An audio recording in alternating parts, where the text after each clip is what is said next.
Migren hastalığı insanlarda genelde 5 yaşından sonra görülməkdə olan, ana bulgusu baş ağrısı olan kronik bir hastalıktır.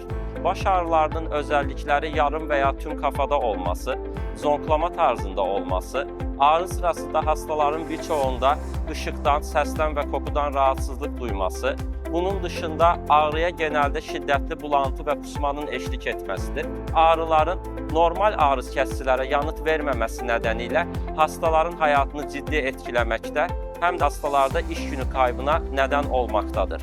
Hem dünyada hem bizim ülkemizde migren aşısı diyen daha modern, daha güncel ve daha konforlu bir tedavi yöntemi geliştirilmiştir. Migren aşısı ayda bir veya 3 ayda bir olarak yapılan özel enjeksiyonlardır. Burada amaç migren ataklarının durdurulmasına yöneliktir. Bu aşılar yapıldığı zaman hastaların normalde ayda 10'a kadar olan atak sayısında 2'ye 3'e kadar azalma izliyoruz. Ve bu da hastaların hayat konforunun ciddi anlamda artmasına neden olur. Onun dışında migren aşılarının neredeyse yan etkisinin olmaması, 18 yaş üzerinde tüm hastalara yapılabilmesi, ilaçlara göre atakların durdurulmasında daha etkin olması nedeniyle daha güncel bir tedavi yöntemi olarak kullanılmaktadır.